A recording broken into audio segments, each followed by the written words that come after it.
وہ معزز تھے زمانے میں مسلمان ہو کر، اور ہم خوار ہوئے تاریک قرآن ہو کر۔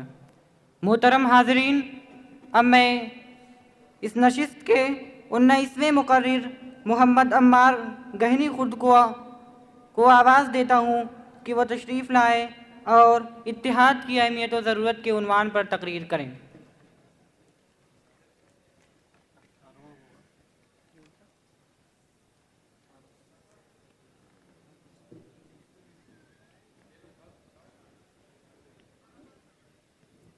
السلام علیکم ورحمۃ اللہ وبرکاتہ۔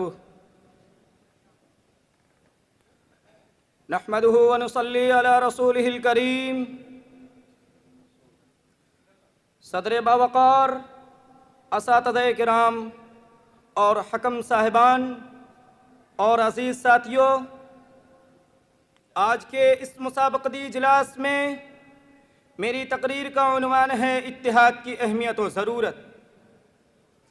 عزیزان ملت، آج جب ہم گرد و پیش کا جائزہ لیتے ہیں اور آج کے پرفتن اور پرآشوب دور پر طائرانہ نظر ڈالتے ہیں تو یہ بات روز روشن کی طرح عیاں ہو جاتی ہے کہ یہ دور ظلم و زیادتی، شر و فساد، سفاکیت و بربریت کی آماجگاہ بنا ہوا ہے۔ پورے عالم اسلام کے مسلمانوں کی حالت نہایت ہی افسوسناک اور المناک ہوتی جا رہی ہے۔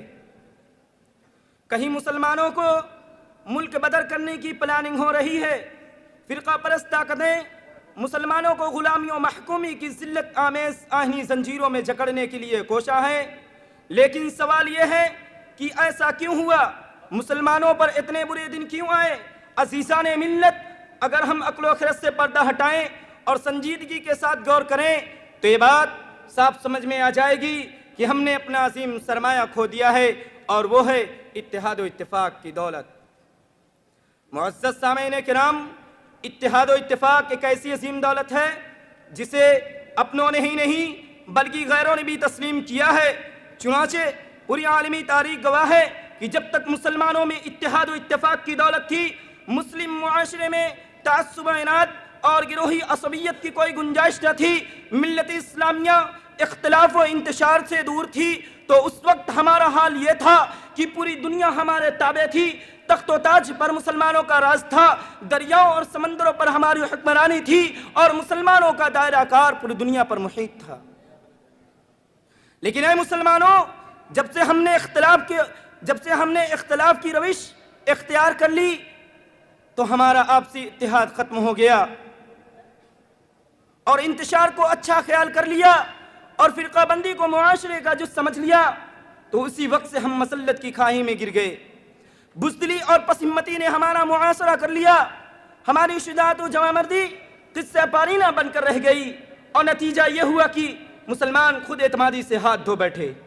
احساس کمتری نے ہماری کمر توڑ دی، اور مسلمانوں کا اتحاد پارا پارا ہو گیا۔ جبکہ گردش ایام نے ہمیں بیدار کیا تھا، زمانے کے رنگ روپ نے ہمیں آواز دی تھی، وحدت قوم کا انتشار ہماری غفلت پر ماتم کنا تھا، ہمارا اتحاد و اتفاق ہماری خود پرستی اور لاپرواہی سے بیزار تھا۔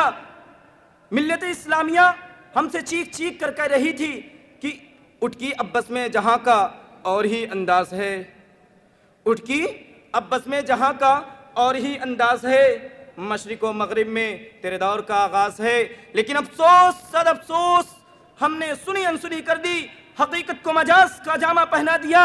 جب اتحاد و ہم آہنگی کا چراغ بجھ رہا تھا، لیکن ہم اپنے گھر کا دیا جلانے میں مصروف تھے۔ مسلم معاشرے کا گلستہ ویران ہو رہا تھا، لیکن ہم اپنے عاشیہ کو سجانے میں لگے تھے۔ ملت اسلامیہ کے انحطاط و زوال کو ختم کرنے کے بجائے ہم اپنی زندگی کے بحالی میں کوشاں تھے۔ ہمیں یہ یاد ہی نہیں رہا کہ فرد قائم ربط ملت سے ہے تنہا کچھ نہیں، فرد قائم ربط ملت سے ہے تنہا کچھ نہیں، موج ہے دریا میں اور بیرون دریا کچھ نہیں۔ میں پوچھتا ہوں اے مسلمانوں، ذرا بتاؤ تو صحیح، شاہان مغل کس چیز کے بدولت برسر اقتدار تھے؟ اندلس کی بے مثال اسلامی عدالت میں وہ کون سا جذبہ کار فرما تھا؟ تیموری سلطنت کی قیام و بحالی کا کیا راز تھا؟ آخر وہ کون سی چیز تھی کہ جس سے پوری دنیا پر مسلمانوں کا رعب و دبدبہ قائم تھا؟ ایمان کے بعد وہ کون سی طاقت تھی کہ خود کو فرعون وقت کا نام دینے والے سربراہان مملکت مسلمانوں سے لرزہ بر اندام رہتے تھے؟ بتائیے کیا یہ اتحاد و اتفاق کی دولت نہیں تھی؟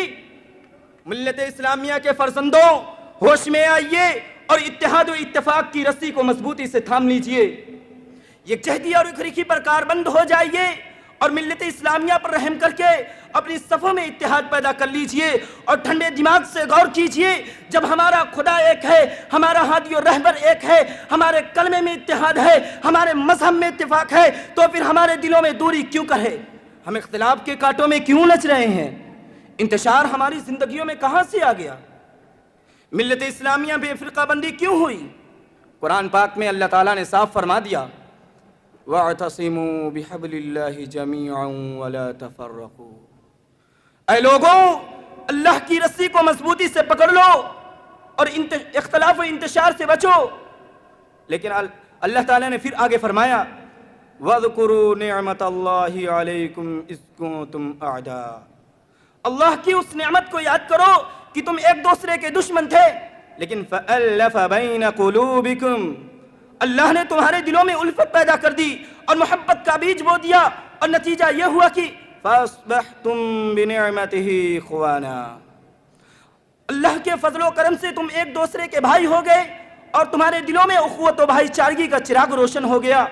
اسی لیے ضروری ہے مسلمان وقت کے طوفان سے نبرد آسماں ہونے کے لیے کمر بستہ ہو جائے، حالات کا مقابلہ کرنے کے لیے تیار ہو جائے اور ملت اسلامیہ کے بکھرے ہوئے شیرازے کو دل و جان سے یکجا کرنے کی فکر میں لگیں اور اتحاد و اتفاق کا ایک نیا باب تعبیر کریں۔ میں اس شعر کے ساتھ اپنی تقریر کو ختم کرتا ہوں، ایک ہو جائیں تو بن سکتے ہیں خورشید مبین، ایک ہو جائیں تو بن سکتے ہیں خورشید مبین، ورنہ ان بکھرے ہوئے تاروں سے کیا بات بنے، وما علینا الا البلاغ۔